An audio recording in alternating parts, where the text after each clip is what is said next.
Jerin jaruman Kannywood mata mafiya kuɗi a shekara ta 2026.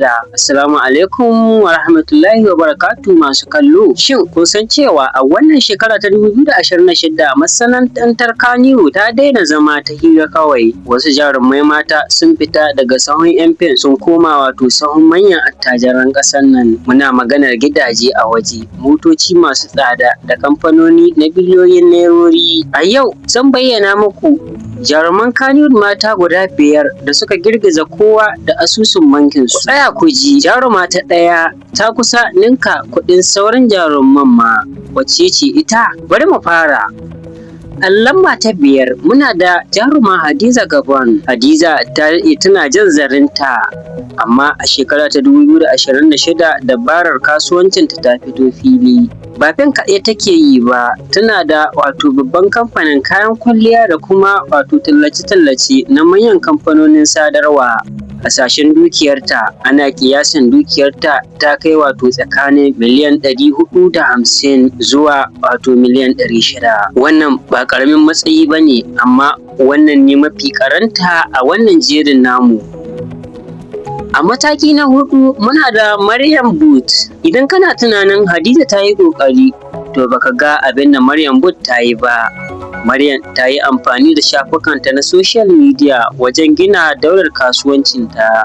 Daga harkar kyau zuwa tallar manyan brands na duniya, Maryam ta zama business mogul. Hasashen dukiyarta, bincike ya nuna dukiyarta a shekara ta 2026 shekarar da muke ciki ta kai kimanin miliyan 600 zuwa 750.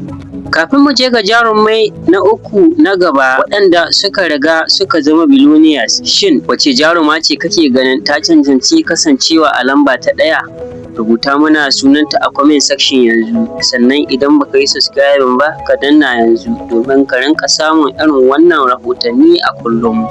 A lamba ta 3 muna da The Queen of Investment Nafisa Abdullahi. Nafisa ta daina fitowa a kowane fim, yanzu ta fi mayar da hankali wajen shirya nata fina-finai producer da kuma saka jari a gidaje estate.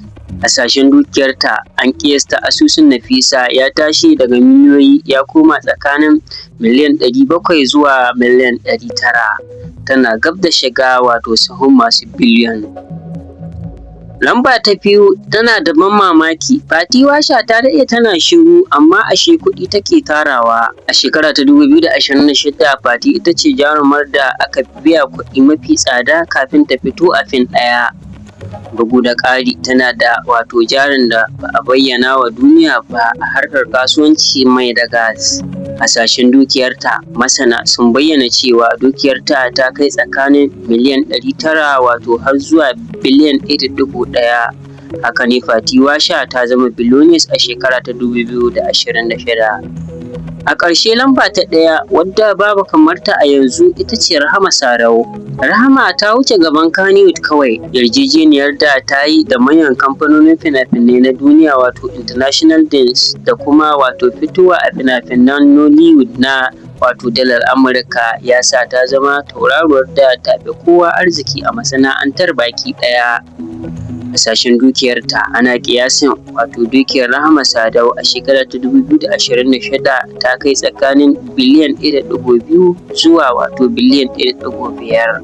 Wannan tazarar tana da girma sosai, kuma ta tabbatar da cewa Rahama ita ce first lady da arziki a Kannywood. Wannan shine jerin mu na jarumai mata 5 da suka fi kuɗi a shekara ta 2026. Shin wannan nasarar tasu ta burge ka? Ko kuma kana ganin akwai wata jaruma da ya kamata ta shigo cikin jerin? Kada ka manta ka danna alamar like, sannan ka yi share wannan bidiyo zuwa ga abokanai. Ni ne naku Sadiq Abdullahi Busawa, nake ce muku sai mun haɗu a bidiyo na gaba idan za mu duba jarumai mata.